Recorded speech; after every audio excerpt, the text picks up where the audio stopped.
This episode of Uzo Talk is brought to you by Kingsford Smith Transport. Have a group that needs transporting? KST has you covered with their fleet of professionally maintained buses and coaches, catering from 9 to 57 passengers and driven by experienced drivers. Visit kstbuses.com.au to talk to the team and make your booking. Kingsford Smith Transport, proud sponsors of the Uzo Talk podcast.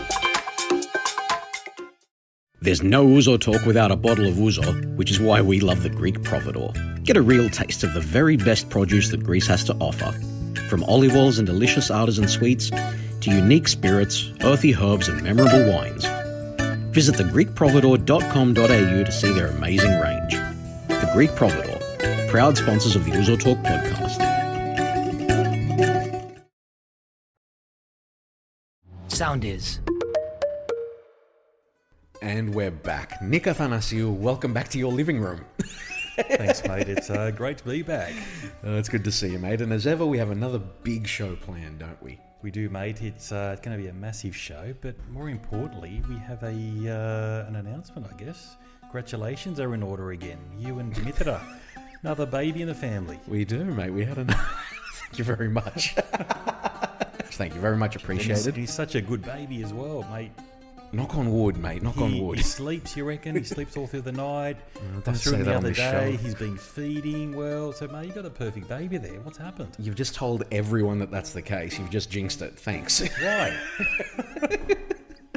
No, we should be okay. Knock on wood. Knock on wood. He's doing really happens. well. Dimitra's doing well, so we're very proud. As much as I love doing the nappy changes and feeding, it's great to be back in the distillery where I can force feed you alcohol. It's always good fun. Always good fun. It is, mate. Thanks for that. And we do need it. It's a cold afternoon, so something to warm us up. It is. It's been cold in Sydney the last few days. It's been ridiculous. But, as you say, no better excuse to do an episode of this podcast. And true to form, there's alcohol on the table. There's mezze. There's all types of stuff, isn't there? We're ready to go. We do, mate. We've got some great guests as well. Absolutely. Well, another huge episode planned, and this one's particularly close to home because we're talking about the Greek diaspora experience both internationally but also in Australia, where we obviously record this podcast. But more specifically, our guests are all about photographing, exhibiting, publishing and documenting the historical and transnational influences of the Greek diaspora, particularly in regard to the Greek-Australian experience. They've been doing this since 1982, and their diverse archive is recognised as being nationally significant. The photos of one of our guests, Effy Alexakis, is held in both public and private collections in Australia, most significantly in the Australian National Gallery in Canberra, the State Library of New South Wales, and the Australian Embassy in Athens. She's been ranked as one of the leading portrait photographers in Australia, with her work being exhibited across the country in numerous solo and group exhibitions since the 1980s. Leonard Janiszewski, meanwhile, has held both the New South Wales Ethnic Affairs Commission Fellowship and the New South Wales History Fellowship. Active as an applied sociocultural historian since the early 80s, he's currently a historian and curator with the Macquarie University Art Gallery, where he's responsible for developing an ongoing array of fine art and sociocultural exhibitions. Their work has included numerous national and international touring exhibitions, 4 major books, articles, conference papers, and 3 documentaries, among a host of other things as well. Both have been awarded numerous state, national and international grants for their research and exhibitions, and have held the positions of research fellows with modern history at Macquarie University. Their new books are Effy Alexakis, 40 Photographs, A Year at a Time, and The Heart of Giving, Father Nectarios' Soup Kitchen, to be released later this year. So, Nick, that's the short version. Can you just say that again, Tom? Hold on. Well done, let me get into it. No. That was So, a good effort. Effy Alexakis and Leonard Janiszewski. I did get it right the second time. Welcome to Uzo Talk. Thank you. Thank you for having us. It's great to have you here, and especially after an introduction like that. I mean, you've done so much great work and continue to do so much great work in the community. It must be very rewarding for you guys. It's rewarding, but we are in our 60s, so we feel as if, time well spent, I suppose. But Effy's actually referring to we're physically in our 60s, but mentally, I'm still a 16-year-old. Yeah, right. As you've noticed. You look like a spring chicken. You're all good. Oh, thanks very much. Fighting fit. Well, after all that intro, mate, I have a hard-earned thirst. Should we get into it? I think so, mate. Let's have a drink. Let's do it.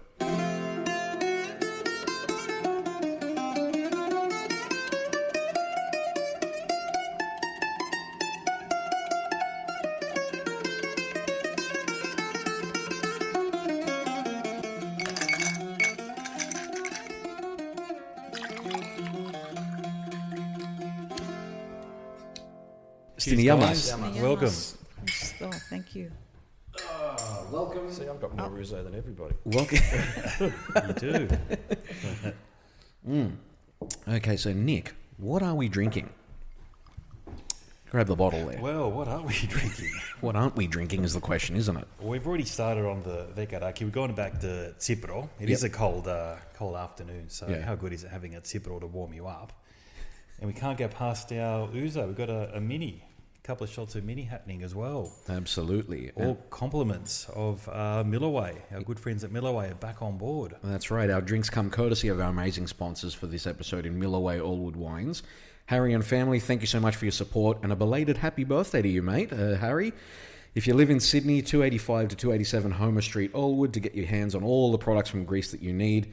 They're absolutely lovely people. Go and visit Milloway Allwood Wines. Definitely, they certainly are. So get in there, go and slap Harry on the back, wish him a belated happy birthday. Go, Harry, you legend. That's it. And Nick, would you believe we have a new sponsor joining the Ouzo Talk family, just as everybody is planning their summer getaways to Greece? We do, mate, and how good is this? It is, mate. Flymenow.com.au. If you're looking to do some travelling, visit flymenow.com.au travel agency to design your dream escape. The team can help you with flight bookings, hotel reservations, car rentals, transfers, cruises, transport, insurance, travel money, corporate travel, and a whole lot more. Felt like the intro there for a second. Take the stress out of your planning and let the team at Fly Me Now sort your next trip for you. It's your one-stop shop for all your travel needs. Head to flymenow.com.au and start booking. And we're just so proud to have those guys on board, aren't we, Nick? Definitely, yeah. Look, Poppy and the team, thank you for reaching out to us. You guys do an amazing job. She's got amazing discounts, apparently. So get on board and become a member as well, so you get notified as soon as they come on board. Thank you guys for being on board. Thank you to our sponsors for making this podcast possible. Now, to business, though. Your last name, Leonard Janiszewski, is not a very Greek name, but... Yes, it is. Yiannopoulos. Is that what it actually means, you reckon? No. Yeah, well, yes, it does in many ways. Johnson, yeah. Yeah. Son of Johnson, yeah. All right, okay. So tell us a little bit of where is your family actually from? Well, I'm more of a mixed business than you guys are, okay? My background is German, Polish, Ukrainian, Maltese, and a bit of Italian, possibly a bit of Swedish too. Yeah, right. So I'm quite a mix. But I'm a product of the post-war migration boom. It's the only way that my mother, who was Maltese, would have met my father, who was of Polish-German origin. They met out here after the war because of the migration policy that Australia had.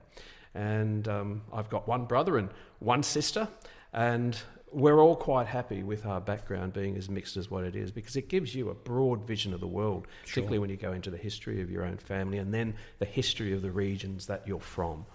Did they come out in the 50s or the 60s? Yeah, they came out in the 50s. Father arrived out here as a refugee. Oh, wow. He set foot on Australian soil at Woolloomooloo on the 1st of January 1950. Wow. He had to migrate. He'd basically lost everything. My mother, on the other hand, from Malta, her family didn't have to migrate, but they did. They all had jobs in Malta, but one particular uncle, Uncle Hector, who was always the life of the party, he decided that he wanted to come out here with his wife, who was my mother's sister, Auntie Mary, and they came out in the early 50s, and then in 1955 the rest of the family decided to come out, and they settled in the suburb of Burwood here in Sydney.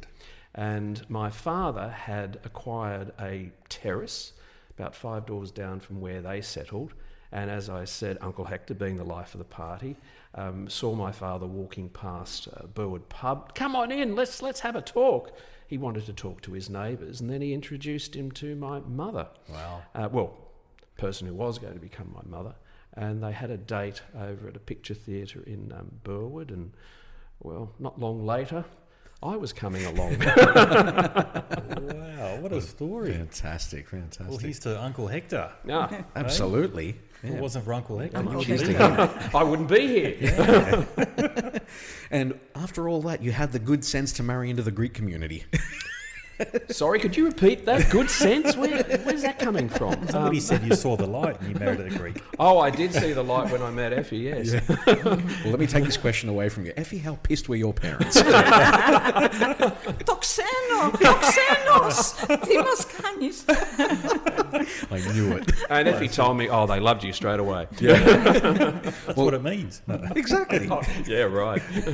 No, really, was that actually what it was like, or were they sort of... Oh, no, welcoming they you? were supportive. if they met him. Once you meet people, I mean, it's very different, isn't it? It's if I had said, I want to introduce you to this Australian boy, they would have, been no. But once you meet someone, it becomes more personal, and they've met him, and you can see he's very funny and He's very engaging, and talked my parents around. So they loved him. Yes, and I was only, 20 pounds less, and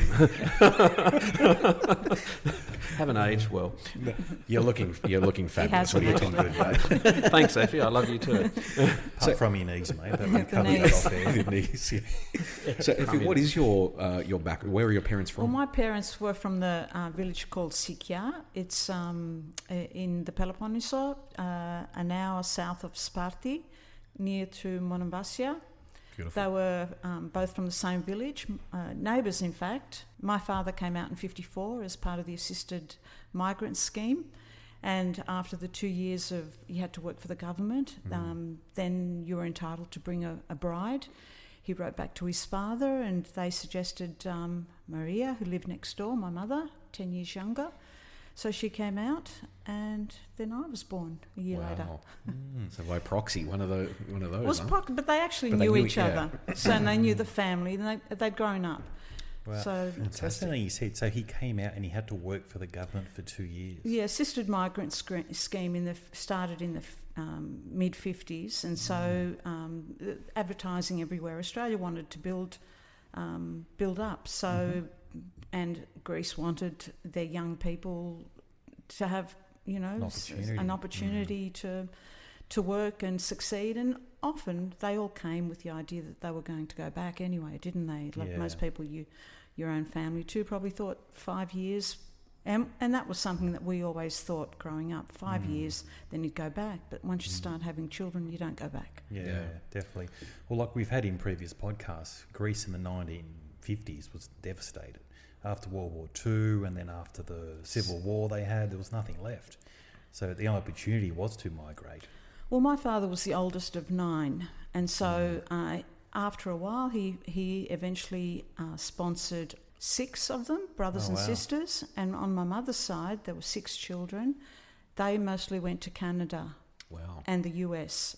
So sadly now there's only my mother left here, her brother left in Greece, and one uncle of my father's left here. Everyone else has passed away. So that's really, that's the sad part of that generation is slowly time. going, Slowly, it seems to be quite It is, fast at the moment. Can I just ask, so your dad had guaranteed work coming out. What work did he do? Well, they had to work. First he was sent to Queensland to do the sugarcane cutting.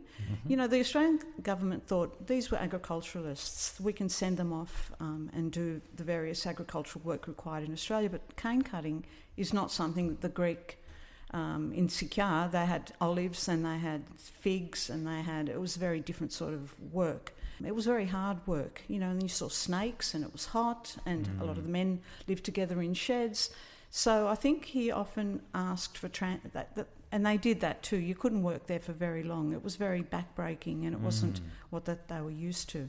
So so he was there for 2 years. At the end of the 2 year time, he was allowed to bring out my mother, and then the rest. And did they stay in Queensland, or did you? No. The migrant camp was at Bonegilla down in Victoria, and from there they all got sent off to various places. Sugarcane in Victoria. The migrant camp was in Bonegilla in Victoria, and then he was sent up by train to Queensland with a group of men because they needed workers up in I think it was called Babinda. Up in Queensland. There was a whole lot of sugarcane farms that were owned by Greeks as well back then, and so they could request what sort of nationality they wanted, Greeks and Italians. And then at the end of the 2 years, he went to Sydney, settled in Sydney. Our first house was in Redfern. Okay. Wrote to his father. My mother came out, and I've got this wonderful, a bit sort of poignant, bittersweet photograph of my mother with about 12 men at her wedding reception in this little terrace house in Redfern. Wow. And I recently, during COVID, it was an opportunity to go through family photos and ask her about them. And her wedding dress was worn by 5 other brides after her. Wow. And I would love to have traced them, but again, it was something that I should have thought about 10, 15 years ago when most of the people were still alive. Yeah. But and then, what did you eat? Mum had to bake her own dinner for the guests. And it was so hard. And she needed a flower girl. And there was a neighbour, a young girl that they got to be the flower girl, but she wasn't allowed to stay longer because her parents were worried about all the single Greek men that were in the house. Wow, yeah. So bittersweet stories of early settlement here. Yeah, it was a common theme because I remember my uncle got married in our living room at my parents' house. That was the reception. So everyone come over, they're all dressed up. So we got old home movies and we're watching them, and I thought, that looks familiar. And I thought, shit, that's the living room. So that's it was a common theme, wasn't it? Yeah, We didn't have much money, but they made best with what they had. Well, I posted during COVID. I posted this photo up, and George Dukas, the musician George Dukas, his mother was number 2 that wore this dress. Oh, so wow. that was really special. And We've mentioned a couple of times already that that sort of generation is slowly going. Is part of the work that you're doing about capturing that for posterity and being, and really documenting it for future generations? I guess some of it would come down to that. Well, it's not just this generation. Like, Greeks have been coming here since the early, 1850s for the gold rush. That generation disappeared as well. So I think we've become more emotional here because there's so many more of us, and it directly affects us. But it's been happening throughout Greek Australian history that each generation moves on. One of our earliest interests were looking at descendants of the Greek gold miners, people that are 2nd, 3rd, 4th generation, to talk about what Greek aspects have remained, what has the family kept from their Greek forebear. I always find that fascinating too, because there were certain periods back in the end of the 19th century where you couldn't talk about being Greek. It was frowned upon. Yeah. So a lot of things obviously were hidden, but you still have, the name, you still have a few stories that come through. So every generation, I think, has this change. It's a change. So the 1850s, do we know what part of Greece they came from, where they came to in Australia, and anything about them? So who were these people? Well, Leonard's the historian, so This he's is your better. area. That's his area. Come on, Okay, Leonard. look, if I could just start prior to that, it was from the 1810s onwards the Greeks started coming, but these were just gentle ripples. Generally, they were sailors. Some were convicts, of course, as you're probably aware. They came out here. There was one particular female who was a member of the upper class, and that was Plessa, and then followed later on by Diamantina Roma. And the women came out as dependents upon the men. That was the economic reality. Did you say Arona? What was the surname? Roma. Roma. Yep, Okay. Diamantina Roma. I think she was from Corfu. Yes, she was. Yes. Yeah. Part Venetian, part Greek. And one of my people. She was well loved because you've got the Diamantina Falls, you've got the town of Roma. So, she was very influential. And Roma Avenue in Kensington. Maybe from her too. It is from her. So the town Roma in Queensland. It's named after her, yes. You're kidding? Yeah. Wow. Yeah, I didn't know that. it is. Following those gentle ripples, you then had the first real wave, and that was what Effy was referring to, the collective migration of Greeks from Greece. And possibly migration would be too strong a word. When you had the gold rush here, Australia became the hub of the world. We had people coming from all corners of the globe because of the rushes, and they came here looking for wealth. Now, the Greeks weren't simply coming from Greece. Certainly you had Greeks who were jumping ship, who were sailors on merchant vessels or on naval vessels, and not just simply British naval vessels, all right, or British merchant vessels of other countries.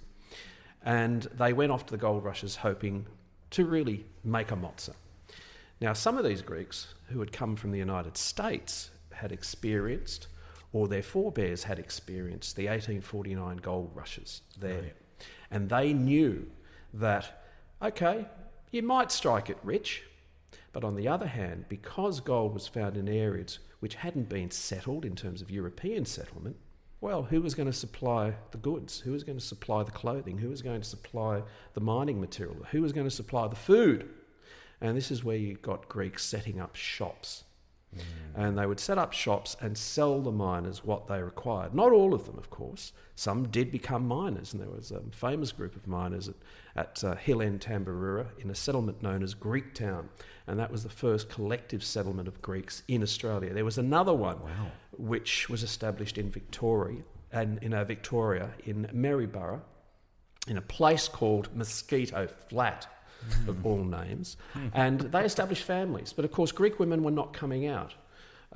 Greek women were not part of the initial thrust of Greek migration to Australia in terms of their numbers. And that didn't become so until the 1950s, where you had the bride ships coming out. Is there a reason for that, why only men came out? Is it because of the hard labour they wanted to do? It was, look, there are push-pull factors in regard to migration and settlement. Mm-hmm. And one of the main drivers, of course, was economic. Mm-hmm. When you are lucky enough to have a large family, but of course you did have a lot of children who did die young, but if you did have a large family and if you had a lot of girls, it was the responsibility of the males to go out and look for a prika. Okay, even in the 19th century. Yes. That was their responsibility. You have to feed the family and you have to look for a dowry so we can marry off your sisters. That was my grandfather. Yep, okay. Yep.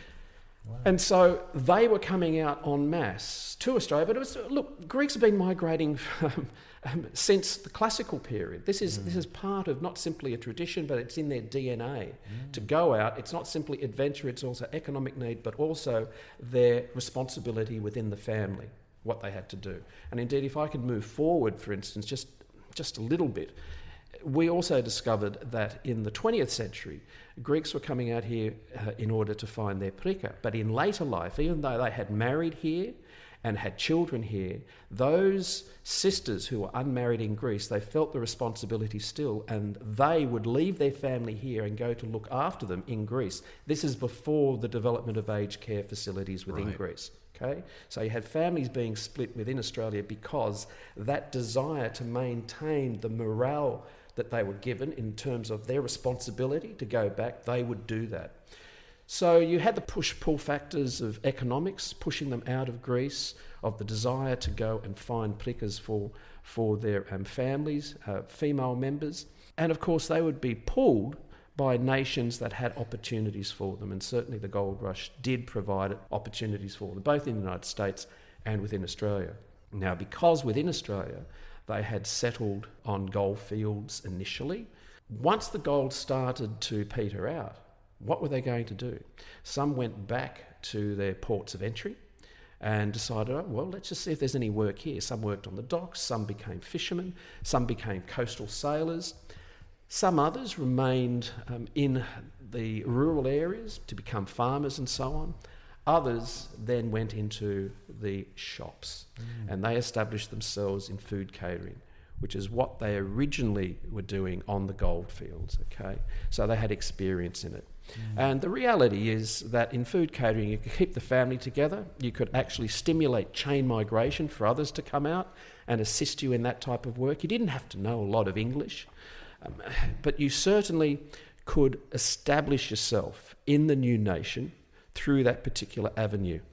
So chain migration was really well established during the gold rush period. Come out, Australia's a land of opportunity. You can make yourself a small fortune here, but as Effy mentioned earlier, there was also still this idea that eventually I'll go back to Greece. Eventually I'll go back to Greece. And that's another side of the coin to the migration settlement story in Australia. Whilst mainstream Australian historians tend to say, okay, we'll look at documents in Great Britain. What I found when I was doing my postgraduate work, very few historians would take a look at countries other than Great Britain in terms of original documentation. And the reality is we still have that type of situation whereby we do not train Australian historians in a language other than English, and our archives are primarily collections of English language material. So we have a cultural myopia still. But having said that, when you go back to Greece, you also find that Greece itself, there were abandoned villages, abandoned towns. So Greece was impacted by the migration, even during the gold rush, because you had such a wealth of numbers coming out here. Even though the official census statistics in New South Wales, for instance, there wasn't more than 1,000. No, that's incorrect. Once you start going through and looking at the particulars of individuals who jumped ship or particulars of people who established businesses, you find out that whilst they may have come out here under an Italian passport or under the Ottoman flag, in actual fact, their cultural identity was Greek. And so they're cloaked. They're also cloaked by changing their names, an attempt to, and I don't like using this word, but it's an attempt to assimilate, to establish themselves here by getting a name which was familiar or easy to say off the British Australian tongue. And it was also a way, in terms of changing their name, of getting up the social ladder and in terms of obtaining work. But during the early part of the 20th century, there were certainly Greek communities that were establishing themselves right around the country, particularly in Melbourne and in Sydney formally. But you also had groups, Port Pirie, groups in Queensland. As Effy mentioned, over in Queensland, you did have Greeks in the early part of the 20th century who weren't just simply cutting cane, they actually owned cane fields.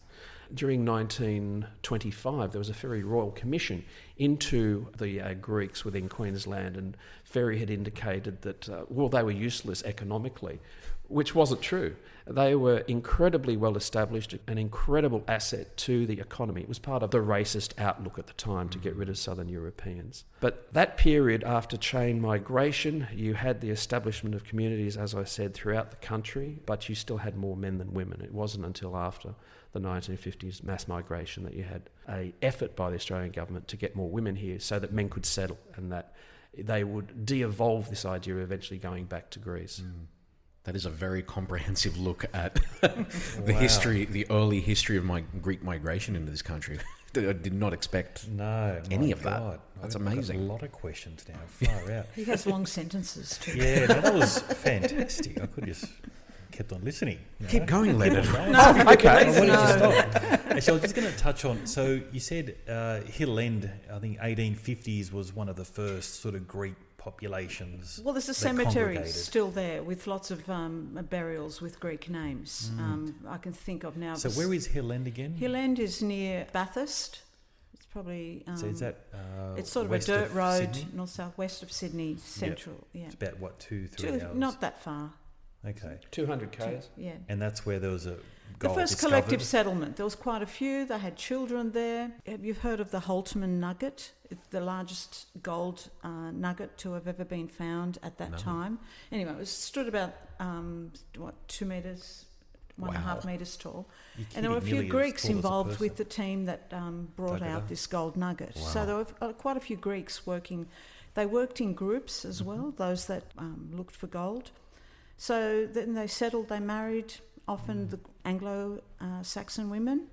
So, but there's beautiful names like Vasili Makrianis. If you remember the $10 note, the old $10 note, there's that's a Greek man holding a pig at the front of with workers behind him. He's Greek. Lucky the name Makrianis remained. He didn't anglicise. The name wasn't on the note, was it? No names. But Holterman used a lot of the money that he made from the gold to document. Makrianis. Makrianis. What does that mean? Short John? No. Long John. Long John.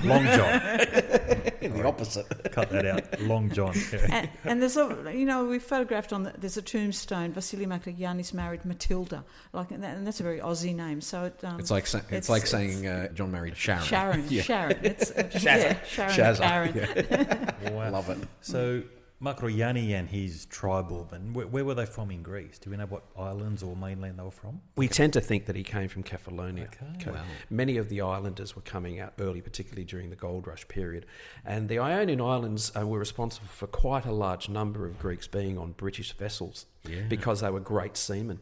And Britain was a protectorate. Protectorate. From 1815 through to 1864. And, of course, there was a very famous navigation school on Ithaca.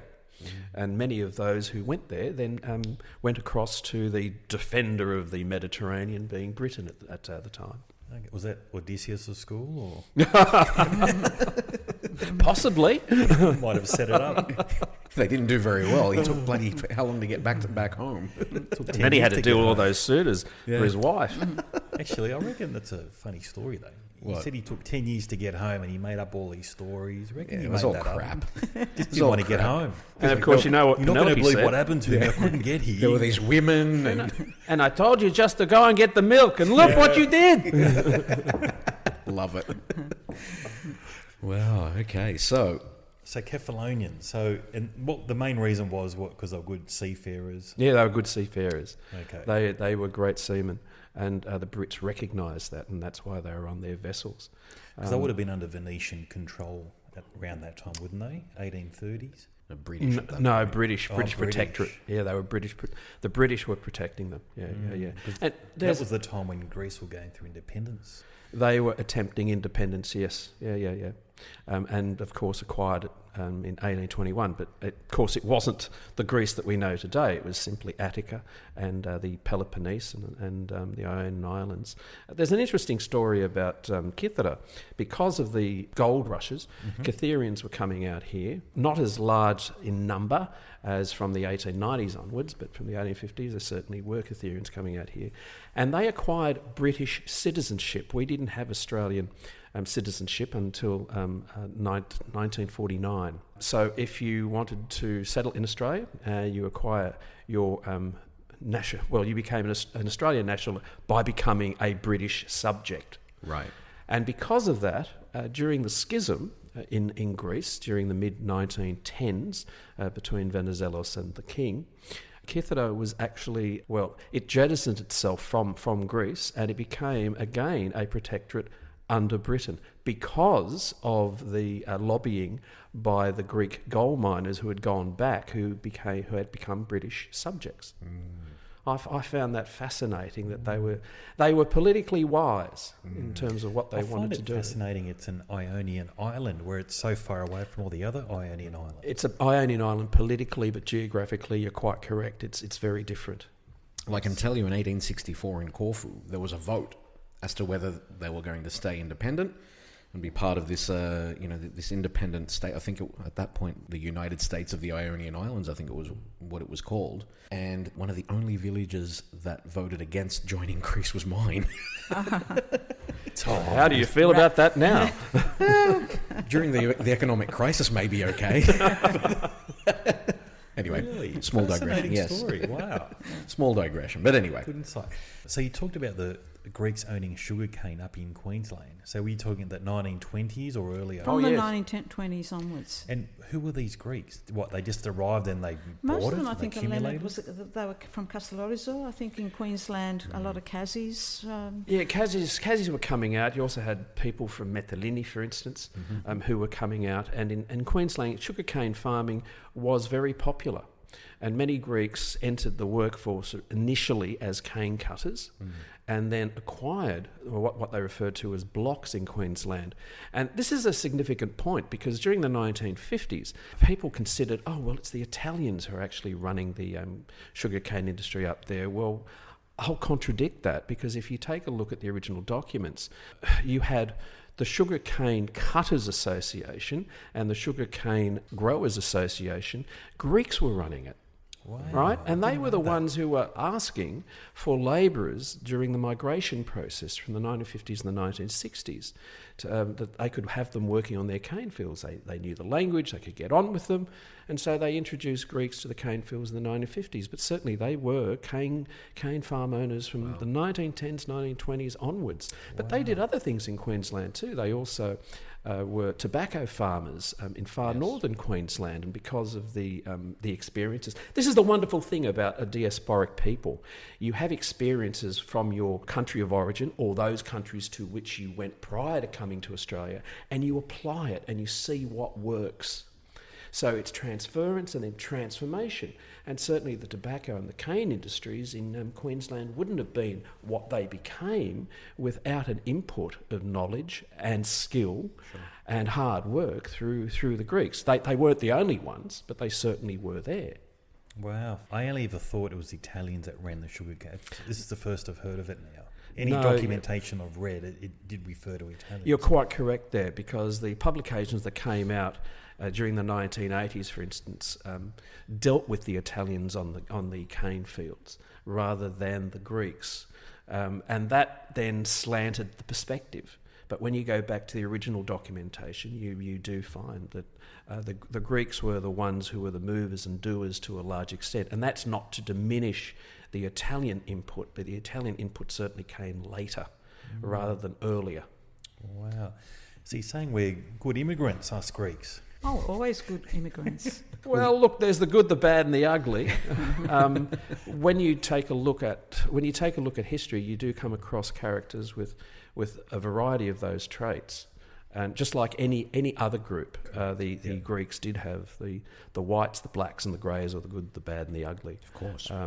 But to a large extent, history celebrates those successes. Of course, there were stories about those who weren't as successful, and they become the hidden lives which we feel have to be revealed.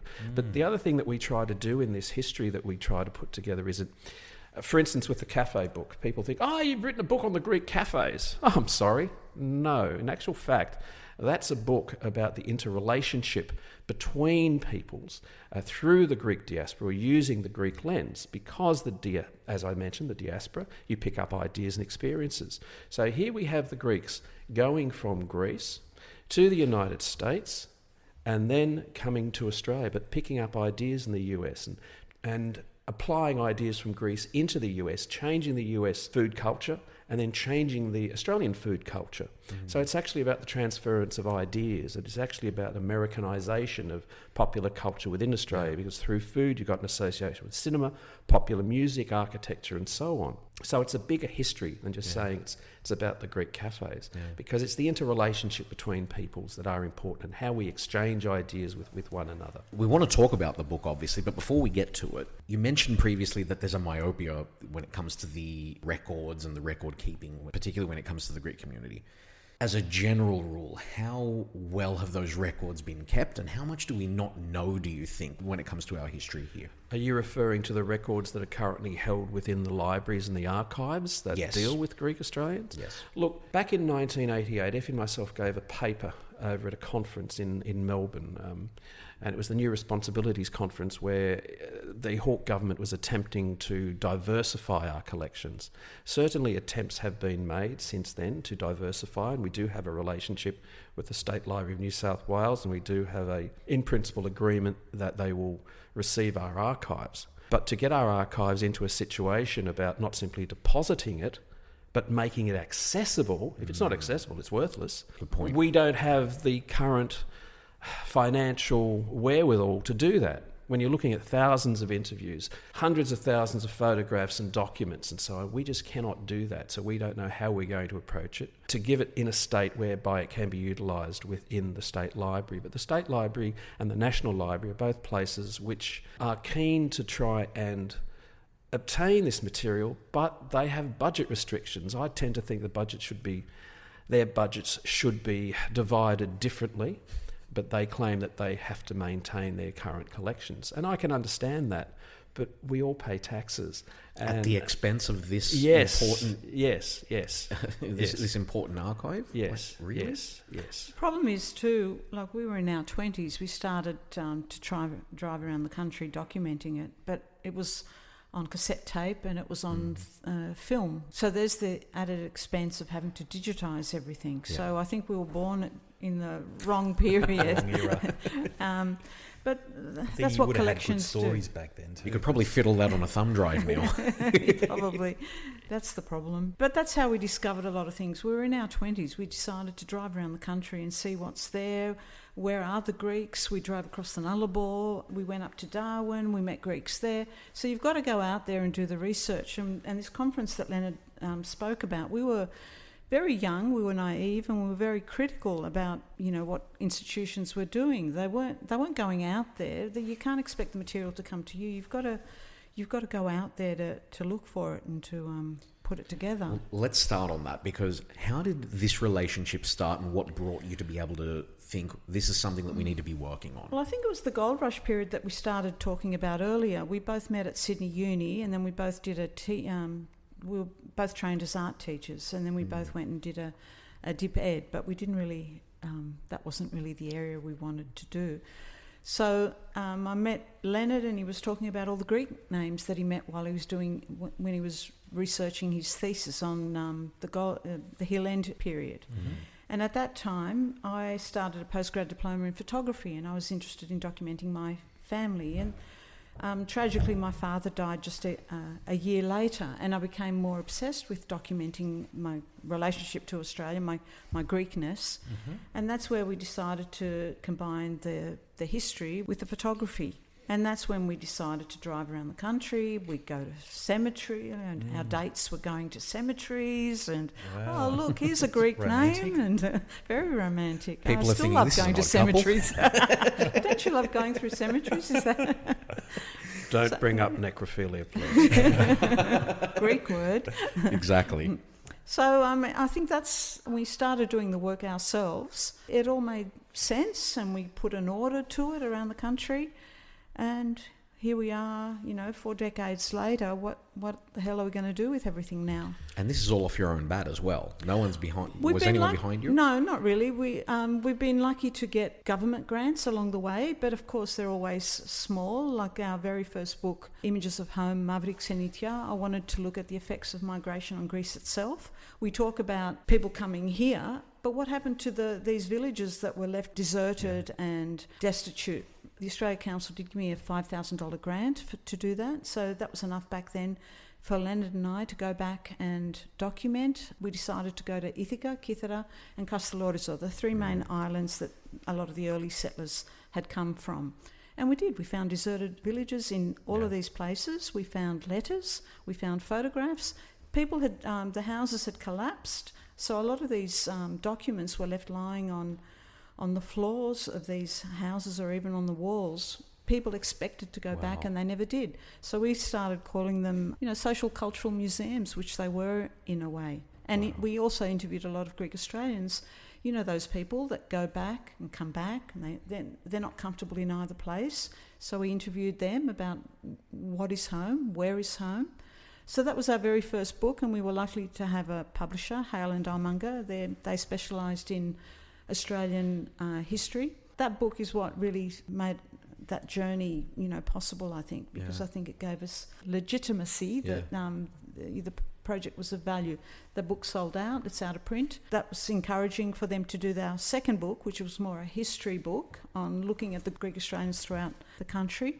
I want to seize on that thing that you were just talking about, walking into a house that's been effectively abandoned.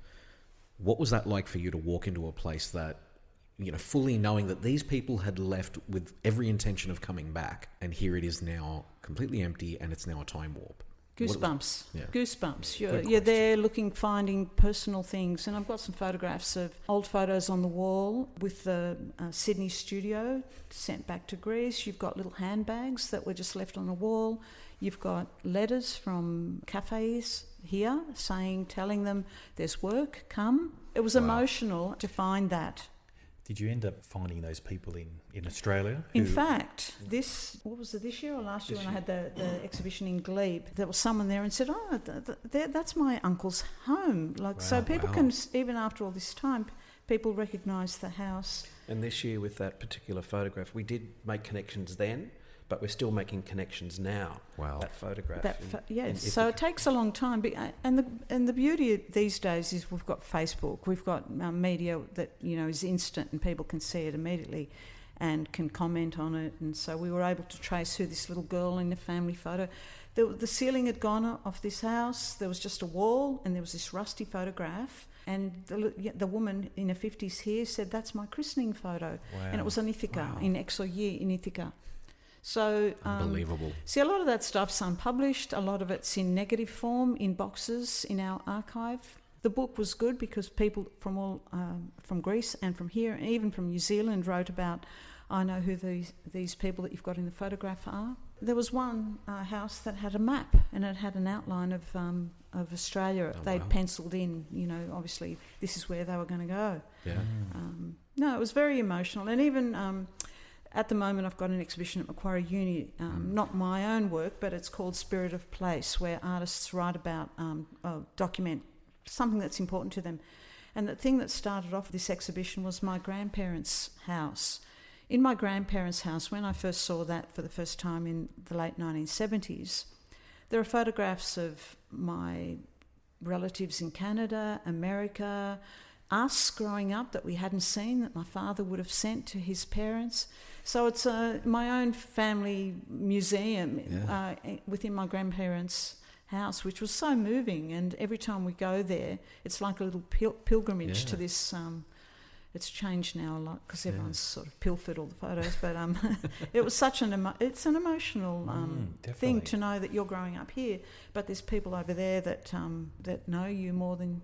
Well, I have to say, I had a similar sort of experience a few years ago when I went to visit family in the US, who I hadn't met before, but, instinctively felt, we need to meet up. This was my grandmother's brother, who is well into his 80s and whatnot. And we went to Pittsburgh and went to their house and walked in, and there were all these photos of us in this house. They had this whole other life here that we knew about through letters or phone calls and all that sort of stuff. And here we are looking at, pictures that I had seen in our own houses as a kid and others that I hadn't. And here they were looking back at us on the other side of the world. It just makes you feel so special that these people love you, but you don't know them. You don't know your grandparents, or you've met your grandparents for a whole total 1 week.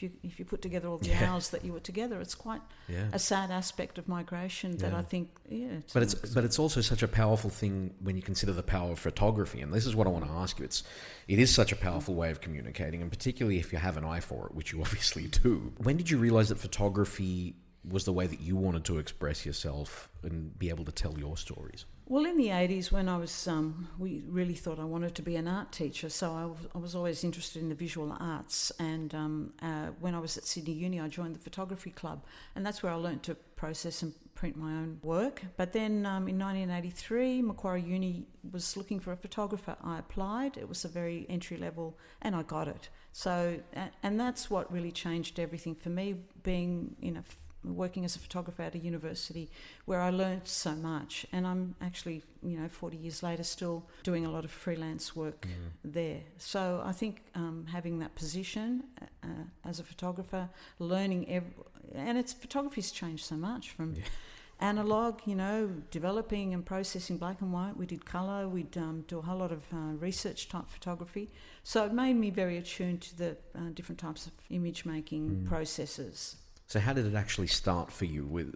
Did someone give you a camera and say, just go for it, like a little Pentax or something like that? Or how did it all start? No, I was always interested in photography, and when I learned to actually develop and print my own, that really, there's always one person in each family, I think, that's the person that likes the photos, that steals them off their mother and keeps them. And that was me. Yeah, right. So, I just had a fascination for photography from very early on.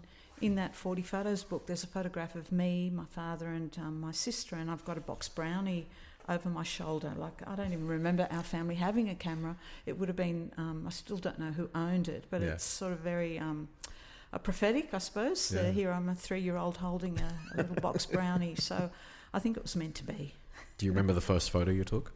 Not really. No. I wish I had an answer. Was there a turning point in terms of, you took a photo and someone said to you, that's amazing, or that tells a story, or really resonated with someone, and that's when you thought, yep, this is what I want to be doing? Just photographing my family and then being able to print them myself. I think that's what I love, the process of being in the dark room and watching this image emerge. Yeah. I think that's it's still magic, the old-fashioned way of printing a photograph.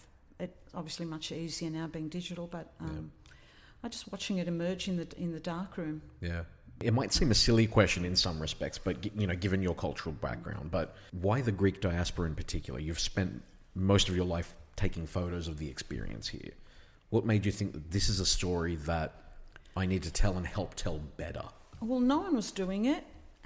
I was pissed off, really, because I was doing a postgraduate diploma. At the time, Greeks were seen as folkloric, what I called a folkloric stereotype. Whenever Greeks were documented, we were either wearing our national dress, we were either in cafes and milk bars, which, okay, there were a lot. Yep. We were either, what's the other one is the black-clad widow, like the strong stereotypes, and I wanted to veer away from that. We were that, but so much more, and that's why when I combined with Leonard and the history, we were able to tell a richer, bigger, deeper story, and it hadn't been done before. And I think people, when we started having exhibitions, people could relate to it. They saw themselves in the photographs. That's what does it too. When people love what you do, you love it more too because you think you're doing something that's worthwhile. Our jobs were mostly to support this private work that we were doing. Like, could have done photography and been more of a commercial-minded photographer and, had a better car than a Toyota. But this is what we chose. So Len and I love going into someone's home and getting the story of someone. It's priceless. Yeah. Absolutely. Definitely. And Leonard, obviously the work you do is crucial for the context of what, in terms of the presentation of some of Effy's work, but I'm guessing it's much more than that as well. Can you explain what the partnership between you two looks like when it comes to collaborating? Oh, we fight a lot, if I can. She always wins. That's not what I was looking for, but... Get that out. Get it out of the way. A little bit of context. Both of us, as we've touched on, but a little bit more here. Both of us have got a background in fine arts and we've got a background in history.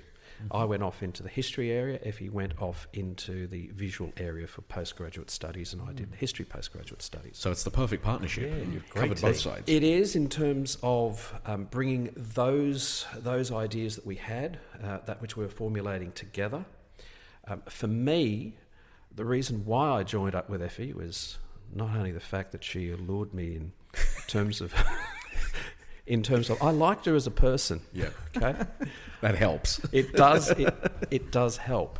Well, I was struggling with my own demons in that I was studying Australian history. I had some great lecturers for postgrad, but there was one academic who one day took me aside, saw that I had potential in that area, and said, "Look, Leonard, if you want to become a professional Australian historian, forget all this WOG stuff, forget this Dago stuff, go off and do research in Great Britain, and you'll come back here and you'll have a position," and so on. That infuriated me, particularly given my background, which is quite diverse in terms of its cultural heritage. Yet, so I meant nothing other than replicating a British colonialist, imperialist viewpoint. Well, sorry, that just was not me.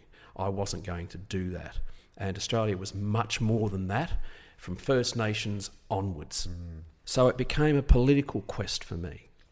The other problem that I saw, given the fine arts background that we both had, was that historians tended to look at, in this country, literary documentation. That's limited. If you take a look at images, historical images, you can get information from them which you won't necessarily find in the written documentation. And then when you get information from the visual and go back to the literary, you start seeing the literary in a different way. And what emerges from it is a somewhat different story to what you previously thought you were reading. And that's what happened with the work that we were doing. So the visual, as well as the literary, became an important marriage, that it had to communicate and talk to one another. And then, of course, the third party was to go and absorb memories from individuals. Of course, memory is flawed, just like any written document can be flawed, official or non-official. But you have to navigate your way through an individual's memory. I'm sure you guys are experienced at it. And you have to ensure that you get a balance. We weren't simply interested in middle-class perspectives. Oh, yes, I've made it. I'm very successful, and take a look at my fleet of ships. That's part of the story, but diversity was important. So we wanted to get, as I said earlier, the good, the bad, and the ugly. We wanted to have a cross-section of the community so that we get their perspectives, and their perspectives not simply on their lives, but their interrelationships with the other groups that they interacted with and what resulted from it, and their experiences from lands beyond where they had finally settled, to see how it all comes together. Because really the story of humanity is global. We're all interconnected. And when my brother, for instance, did his DNA and said, "Oh, this is really fascinating. Did you know that we, from here, there and the other?" And I said to him, "Paul, listen, the end game here is that you'll realise we're all interconnected, yes. Black, white, whatever. We're all interconnected. And we all have stories that we can share and tell. And that's what history should be bringing out." Anyway, it was wonderful to have met Effy on the project. I remember I was shelving books during postgraduate days, trying to get some extra money. I knew that Effy had gone off to Greece because we knew each other during the undergraduate period. And I was standing in Fisher Library at the borrowing desk talking to a colleague.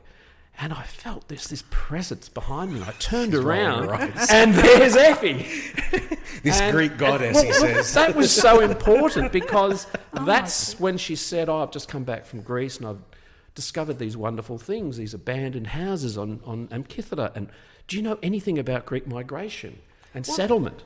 That was interesting. I stayed with his family and I'd go out walking during the day, and it was on Kythera and this whole street of abandoned houses. And it's an area that hadn't been done before. No one had thought about documenting them. Yeah. And that's why it took another 5 years after that to actually get the funding to go back and to go to Ithaca and Castellorizo as well when we did that. So it was great we're a partnership. Yeah. And so it's a great partnership.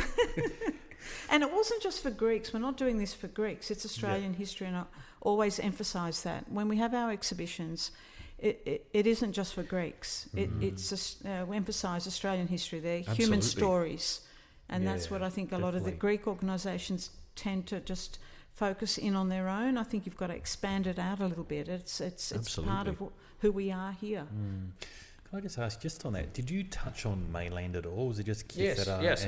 Yes. Did you end up in Epiro at all, by any chance? We haven't been up north much. Okay, not in Epiro. Even my family come from villages where have been abandoned from the 1950s. Because of migration? Yeah, definitely. Has it changed now? I believe families are going back just for the summer and building the houses that have collapsed. Oh, yeah.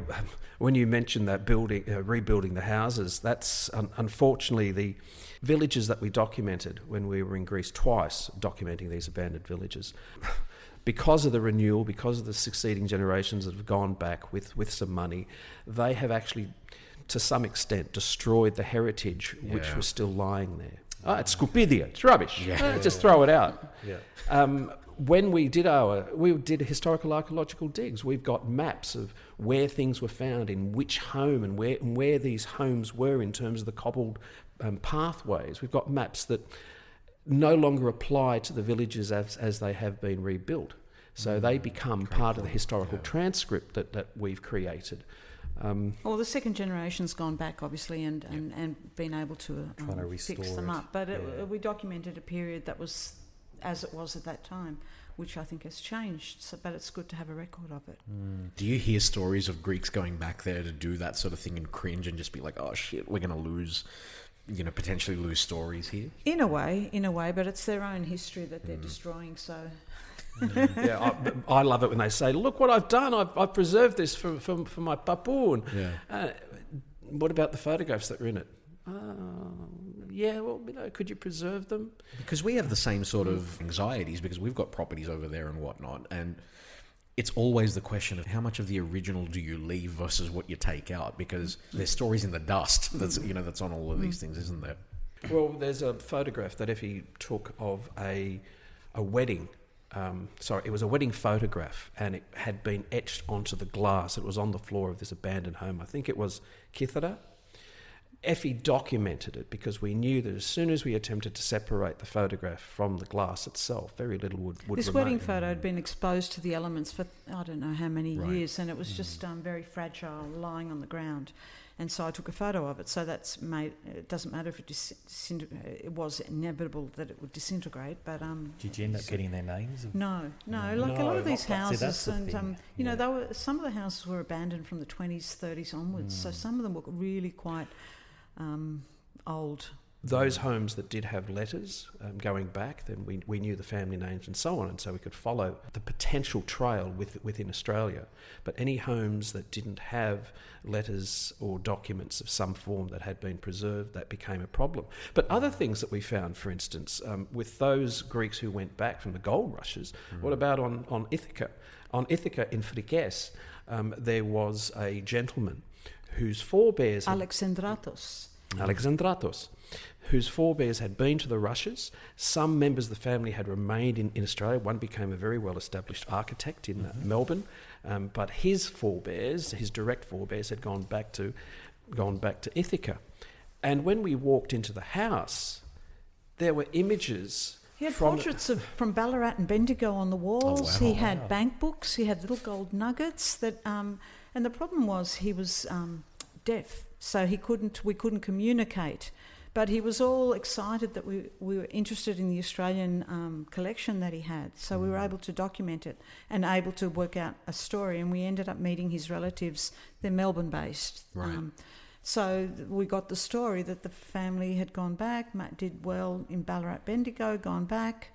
He was one of the brothers remained and looked after the... God knows what's happened to it now. Yeah. But history changes too. Like, we'd love to go around Australia again or follow a lot of these stories up to see what has transpired over that time. Another interesting story, which Effy couldn't be part of because she wasn't permitted on the peninsula, Athos.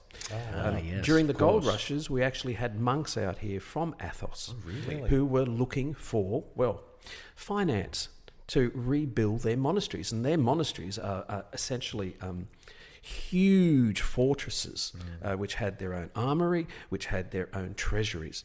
And Michael Karras, who was a filmmaker who joined us, he did a documentary, an SBS documentary on the project back in 1988, where he came along with us.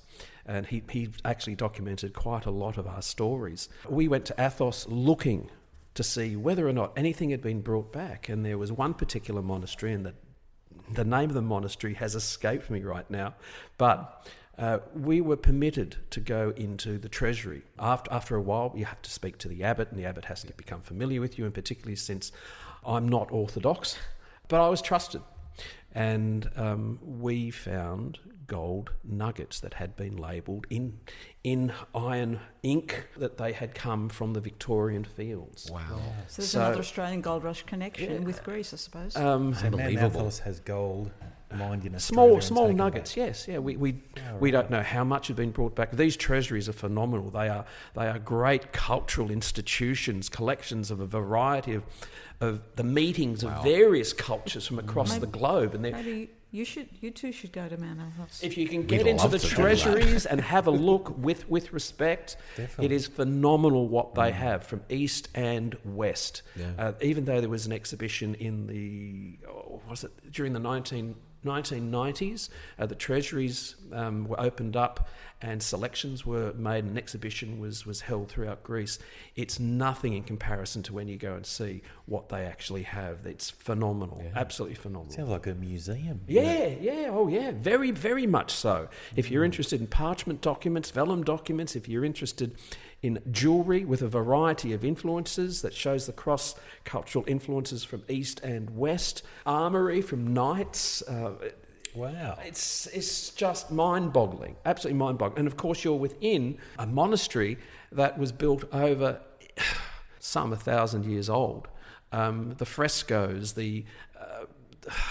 I remember there was one, we had to follow Byzantine time, which means that you get up at 2:00 and you've got to go to the early service, and Michael was very devout, and I'm just looking at the frescoes and analysing them because of our fine arts background, and I spent 2 to 3 hours while the services were going on just talking to myself. My goodness, that's amazing. And there was one stage where I thought I was talking to Michael, but Michael was in the Holy of Holies on the floor praying. But it was a fascinating journey. What an experience. Did you take photos of all the frescoes and... No, you have to get permission to take photographs. We did interview a number of monks, some of which were very open. How many monasteries are there in Mount Athos? Look, I'm not the expert on it, but are there 20? And there's also skeets, where you have a collection of 1, 2 or 3, and then you do have those who live in isolation. We only targeted 3, 2 of which we knew had connections to Australia, either through the gold rush or because one of the early metropolitans had been there. We weren't there for an extended period of time. We were there until we felt that we got what we wanted. But I came back and I told Effy, I had one of the most peaceful times in my life there. I'm not joking. You knew exactly what you had to do. You were well fed. As long as you follow the rules, a plate would be left for you. And it was wonderful to talk to a diversity of people from around the globe. It's not just simply, of course, they're not just simply Greek monasteries. You have Russian monasteries there, for instance. And you have people who have come from different walks of life, corporate enterprise, people who, for instance, some were agriculturalists, and you get their worldview perspectives. and they don't try to push anything down your throat. And some of the interviews were very open indeed. It's interesting you mentioned how you felt when you got back as well. My Bethero actually goes. My father-in-law goes periodically, and he has the same sort of experience. He loves going there. So maybe we should definitely go at some point. 100%. Like Go interview the Greek episode. Australians then. Yeah, there are, and we interviewed Greek Australians. I've heard that they're really Yeah. good. Oh yeah, and there's also, when we were there in the 90s, there was also a monk who was in one of the monasteries whose wife and daughter were in the nunnery on the middle peninsula of the Macedonian peninsula. Fascinating reasons why they're there. To go. And Do I what, need a beard to get in there? Or at 2 days and you're there. 2 days and you'll have a beard. Yeah. That's what the joke That's was. what I mean. It's a Greek thing. Classic. Not just Greek, believe me. Oh, yeah. We're starting to get a little bit of white. I'm totally white. Yeah. Fantastic. So let's look at least one of the projects that you guys have worked on. I wanted to talk about the milk bars a little bit, because I think it's safe to say if you have Greek ancestry and you're in Australia, one of your relatives, or a papu or a father or someone will have either worked at a milk bar or owned one. My grandfather was no exception. But to start off, for those outside Australia who don't know, what was a milk bar? And why did you decide to document them?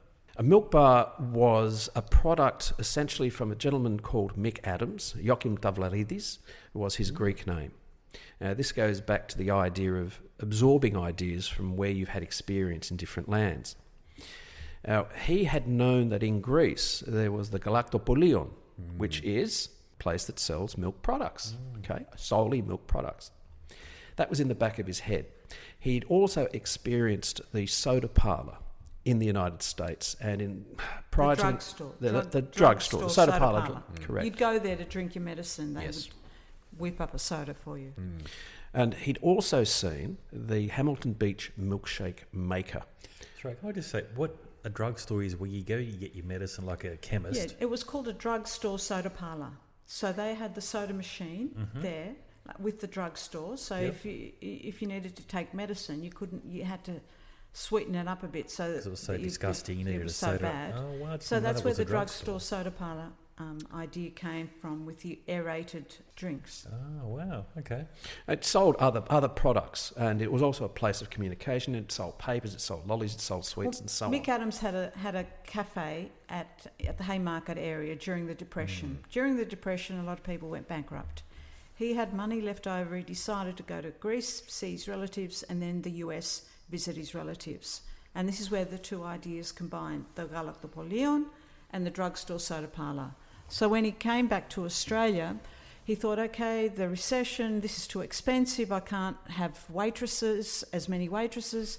So he built the black and white milk bar in Martin Place in 1932, and it was called the Milk Bar.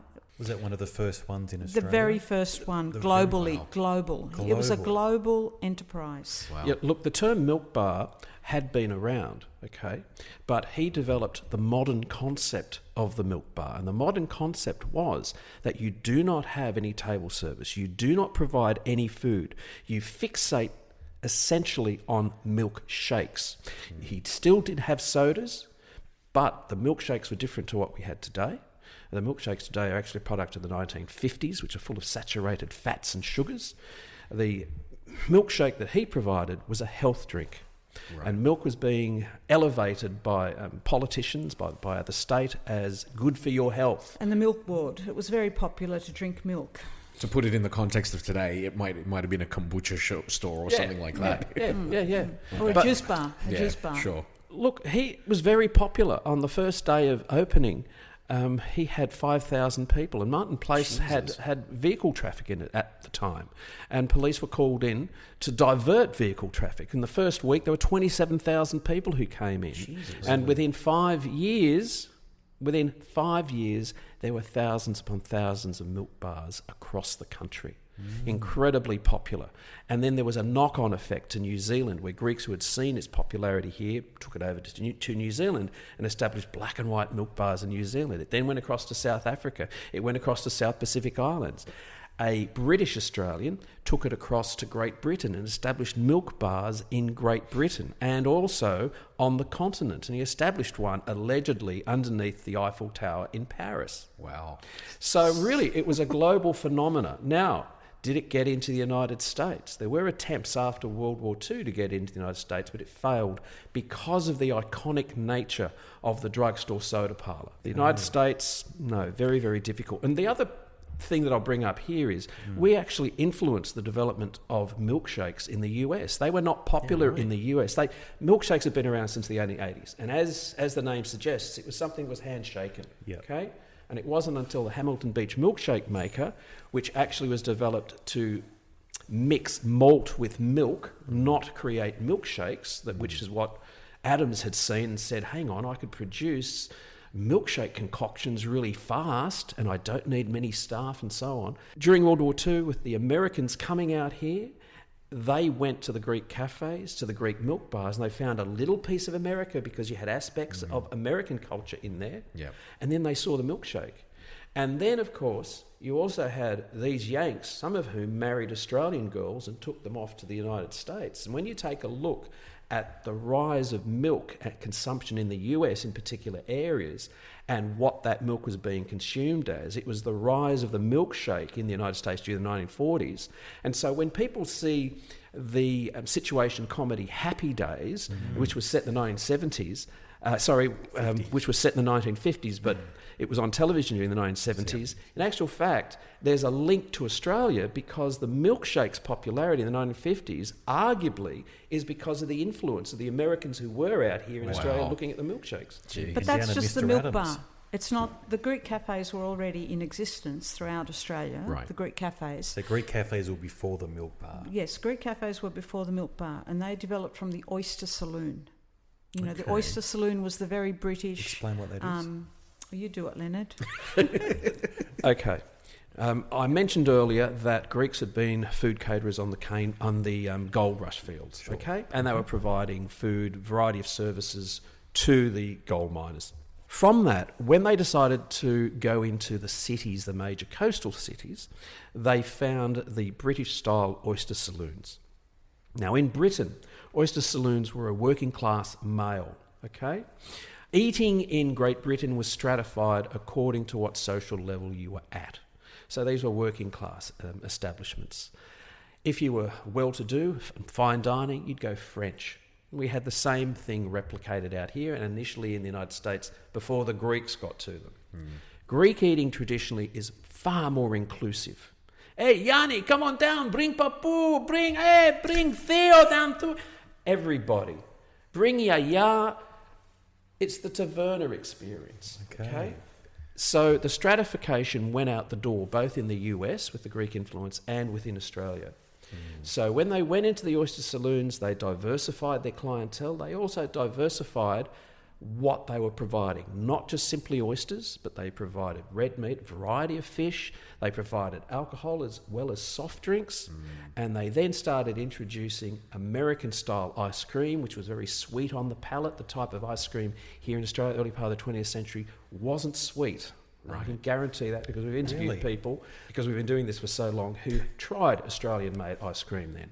And Peter's, for instance, Peter's ice cream was by an American who originally was fixing push bikes and then had seen the success of American-style ice cream produced within the Greek cafes by the Greeks and thought, that's a great idea, I'll get onto that, and hence you know what happened. Wow, Peter's ice cream. And also American-style chocolates, which again were incredibly sweet, and the psychology of packaging of chocolates.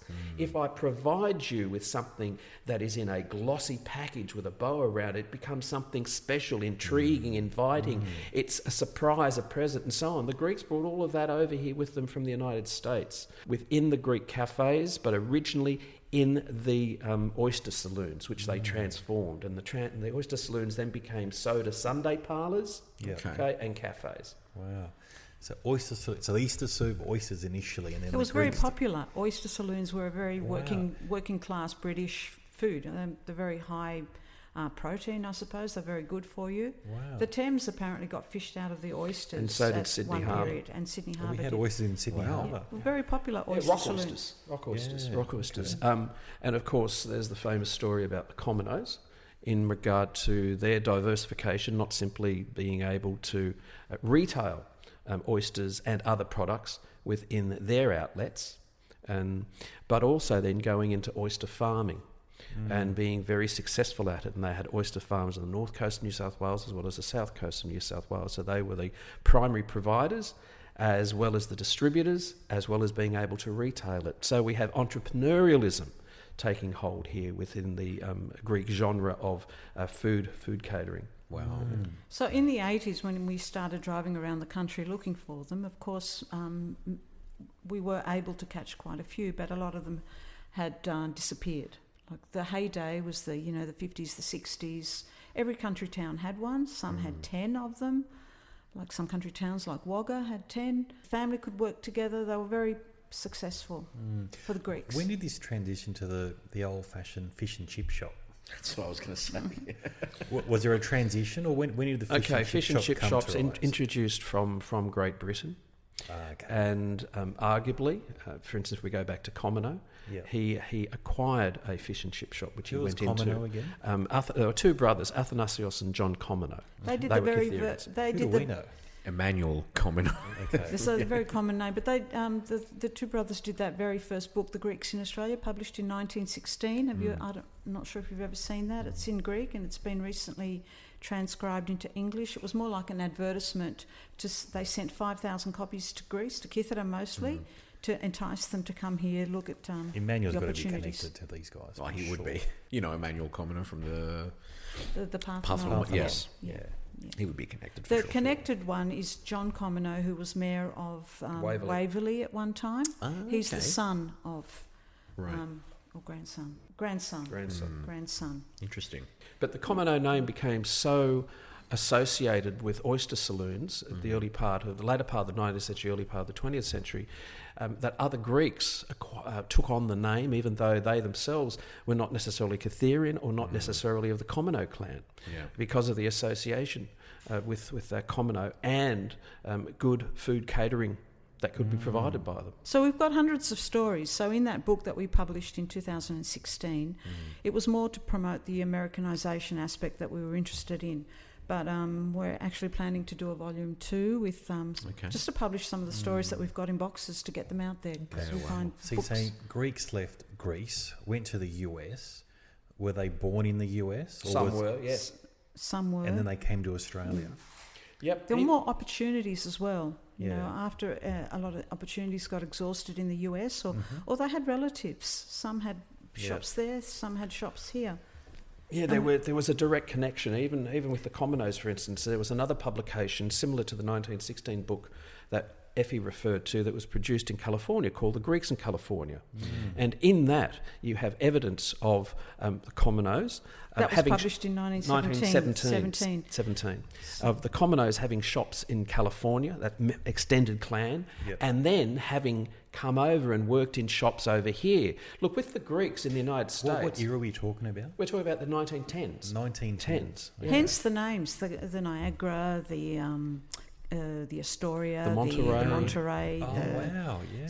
See, what the Greeks were responsible for, if I could digress a little bit, when they started affecting popular culture in Australia through their food catering prowess, and it's associated with cinema and popular music and architecture and so on, they were responsible for the transference of the cultural vision of British Australians who were here away from Great Britain across to the United States.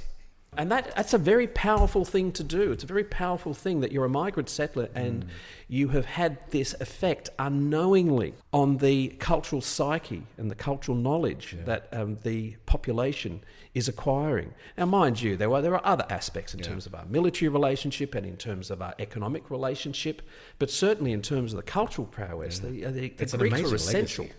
It is an amazing legacy, isn't it? And it's something that everyone, that all of us here have some kind of a connection to. I think that's the thing that's so powerful. And what's about it. wonderful, it's called the Greek Cafe because it's the Greeks that ran them, not because they served Greek food, or they did not do that till much later. So it was all British food that they were serving, you know, the mixed grills and everything. It was the Greeks who brought out the front service soda fountain in the drugstore soda parlours. Originally, the soda fountain was a back service soda fountain because they hadn't developed the technology to push the liquid and gas great distances.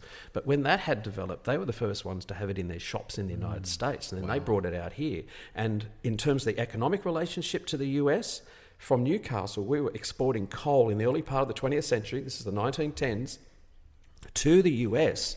But what we were getting in terms of the transference, Greeks were coming out to Newcastle, and one of the very first front service soda fountains was in Newcastle in a cafe that was then called the Niagara Cafe. Wow.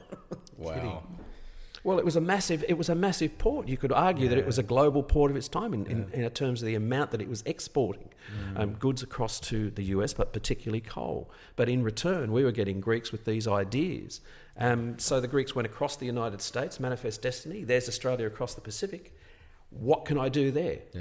It's the beginning of globalisation, really. Yeah, it is. It is. Well, the Greeks have been highly globalised because of their migration since then. Yeah, absolutely. Before we wrap it all up, let's look at the books that are coming out now. Obviously, there are two. One's, Effy, I think you were saying, is already out, and there's another one in the pipeline. Well, the right 40 now. photos, 40 photographs a year at a time. I did this year to celebrate 40 years of documenting, so I chose one photograph per each year. So that was a bit of a challenge, and it actually starts off in 1982 with my parents we had a fish shop in our fish shop.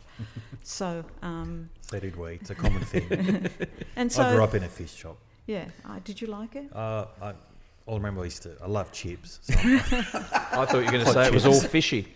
I was really young. I was a really tubby kid, and it was probably all the potatoes I've been eating. I hated it, and every time I saw a school friend, I just wanted to disappear or hide. It's a different time growing up, wasn't it? Yeah, my brother and sister would definitely have good memories of it, but I remember the stories I heard was just Mum would be working the whole time and Dad would be working. Dad would be at the fish market grabbing the fish. Mum would be peeling potatoes, and kids would get dropped off at school, and I'd just sit, in front of the TV eating potatoes. Yeah, I love the scallops too. How good are they? That's my childhood. I know, but it was tough work, and seeing your parents work so hard, because the fish markets.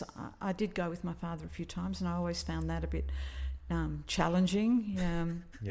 The array of smells and the smells, and they'd go up close and look at all the buckets, turn the fish around, and I couldn't. It was an auction system, and I really couldn't get it. And they were all Greek, and they all loved it was a real camaraderie. It was like another Cafenua, but it was a big fish market. It was a male bonding. Ευαγγέλη, έχει σαρδέλες σήμερα. That's right. Yeah, apparently they look at the eyes of the fish. That's how they tell the glossy, how fresh they are. Yeah, I still do that now, I think. Yeah. Although who buys fish heads? You don't, do you? You just have cutlets or fillets. No. Only for soup. Soup, we still do that. Yeah. Leonard makes fun because I like the fish eye. Because it's chewy and... Okay, so going back to that the book, starts off with that. It's more of a personal book. Like I've avoided interviewing my own family with all of these books because you want to keep a distance. Sure. And so, but this one's more personal. It starts off with that, and then it ends off. The last photo is of my mother, holding her post-COVID. It was a really tough time. 22 people are sort of stuck at home. It made her more immobile. She uses a walker. So it was just sort of a very personal reflection of the 40 years that I've been doing this. It includes interviews that we've done with people through Leonard's great interviewing skills. And it's also a comment. I make a comment now, looking back on a lot of these photos from 20, 30, 40 years ago, like my impressions now of that image. And I think that's binds the time together. And the other book that I've just got a draft copy of the other day, which is very exciting. The last few years I've spent at the soup kitchen of Father Nectarios in Newtown, and sort of interviewed all the helpers, Father himself, people that use the facility there. He's been helping the homeless for so many years. He was the first that instigated a lot of the food initiatives that I think the church does today, and they all acknowledge him having done that. All my first memories as a kid, I'd see all these homeless people congregating around the Greek church, and I wouldn't know what was going on. Are they Orthodox? But no, he'd be feeding them after the service, and he's amazing. Very amazing, inspirational person. What he did. So That'll be interesting. So that's a book you've got. Is it photos and interviews? it's photos and interviews. I did this one myself without Leonard. I'd go there, once a week, sometimes twice or 3 times with the iPhone. The iPhone's fantastic. You'd go up to a lady, get someone's story. Is he still there by any chance? He's retired. I visited him at home, but he goes in there sometimes. The cover of the book was St. Nectarios Day, and I'll show it to you in a minute. It's quite, a lovely photo, and it's called The Heart of Giving, Father Nectarios Soup Kitchen, and so that's coming out later in the year. It's on the slow boat from China at the moment. So, that's more personal again, and I'm very excited about that because it's a lot of the people working, like our mothers and younger, that have been on the journey with Father Nectarios, and sometimes it's really interesting to see the homeless mixing in with this, first-generation Greek women that are very bossy and, sometimes these people need medication, they're a bit aggro, how they deal with them, and it's just, it's a very inspiring place. Father Stavropoulos now runs the soup kitchen. Wow. Yeah, so I've documented a lot of the bishops too that were christened by Father Nectarios. So it's more than just the soup kitchen; it's the environment around that. Yeah, it's an amazing story, and we can't wait to see the book. I mean, what a discussion this has been. This has gone to places that I really didn't think it was going to go. You guys have a very unique partnership here that I think it's benefiting our community, not only here in Australia, but obviously the Greek diaspora abroad. Thank you so much for coming here. Thank you so much for giving us your insight. We're so proud to have had you here. Nick, mate, any final thoughts? Look, just one last question. There's so many photos out there that we've all got in our photo albums, and that generation now is passing on. What's your advice or recommendation you can give our audiences out there? Because get them off your phone so that you don't lose your phone and don't lose them. Well, they're not even on the phone. They're in these photo albums that are turning yellow with plastic all over them. Take that plastic off, and if you can, get them digitised as well so that the family can share them. Great question. Get the information on them. The important thing is, how many times do you wish you've asked someone, who is that person in the photograph? You need to ask those questions now and document it, and keep it filed away for your children and your grandchildren. Print them off. Digitise them. Put them on an external hard drive. Get them out of the plastic sticky stuff that But they might ruin though. So I've got a few. I started to look at them now. Just take the plastic off the top anyway, because Is it worth taking a photo with your phone? Yes. If you've got a larger format camera, it's better to get a higher resolution. If I could just add there, we don't collect original images. There's a philosophical reason for that, as well as a financial one. We could not afford to preserve them. The easiest way that you could preserve photographs is to use acid-free paper that you can get over at a news agency, for instance, and make sure that you don't touch it with your hands. You've got oils and fats and acids on your fingers, okay? And every time you touch the image, it'll deteriorate. You also find that in the 1970s, with the use of chemical colour, which was only on the surface. Like Polaroid ones, they disappear. So it's best to document them while you can still see them. Yeah. When Effy has exhibitions, she usually prints on archival paper, which means that the image goes through the paper, not just simply on the surface. Right. So it'll last at least 100 years. You'll find that the Holterman collection, for instance, which is the oldest documentary collection, that's lasted because it's on glass plate and eggs. But then, when you have people who are printing on archival paper in the later part of the 19th century, early part of the 20th century, those images have remained strong and good. Sometimes the silver, which is in the composition of the photograph, will come out and you get a shiny surface. Yeah. But the image, unlike the 1970s, is still there. The other thing in regard to the philosophy of when you take a photograph from someone and you don't give them a copy, the memory within the family changes and the journey of that photograph is no longer with them, so it cannot develop new memories. When you put a photograph in the public sphere, it acquires new experiences and new memory, which is public, because you bring your experiences to it. When we have exhibitions, the whole idea is not to pontificate.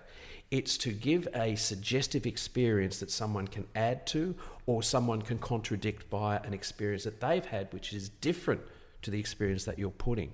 So when it comes to people saying, what should we do with those images? They should make a decision if they want to give it to a public institution, make sure that public institution has the facilities to not only preserve the original, but make a copy of it accessible for researchers via digital. If they can't, I know the State Library, there's some people that have been in touch with us, what do we do with this archive? If they're original and you can't look after them anymore if they're very special. The State Library may be interested in keeping originals, which that they're interested in But doing. you've got to get a copy. You've got to get a copy. For the family. Okay. Because, there's so many families out there, and people are passing on now. We've got these old photo albums, and I've seen so many people in an attic and they've never seen them. They disappear, don't and they? And then people pass on, and then people just see it as junk. Yeah, It's very important. But anyway, look, that's fantastic. It's been a great listening and learning experience for me, just listening to you guys. And I can relate a lot of my family, my history through what you're saying as well. So we grew up in fish and chip shops and being to some of these places that you talked about, like derelict villages. That's my parents' village. So the next time that we have a discussion with you, either in public or in private, I'm going to ask both of you, how much have you two documented now? I will Homework. Well, I've already started mine. There's quite an extensive archive on my end. We're quite fortunate in my family. There's a lot of photographers, and there's a lot of there have been steps taken to sort of archive a lot of this stuff. So I think we're that's good. We're half a step ahead so far. Yeah, could always be better. I'm way behind. But that's a great last question. A fantastic way to end this all. Guys, thank you so much for being here. It's been an absolute pleasure, as I said. Where can people find your work online? Is there a website that we can find you on? www.cafesandmilkbars.com.au. Fantastic. Get in touch there on the website. And Nick, uzortalk@outlook.com is the email. Make sure you're following us there. Send us your feedback. Send us your email. Send us your thoughts. Follow us on social media @uzortalk and @uzor_talk on most social media platforms. Perfect. Nick Athanasiou, thank you very much, mate. Thank you, Tom. Awesome. Thank you, everyone. Thank you. Thank you. See you later. Ακολουθήστε μας στο Soundees, στο Spotify, στο Apple Podcasts και στο Google Podcasts.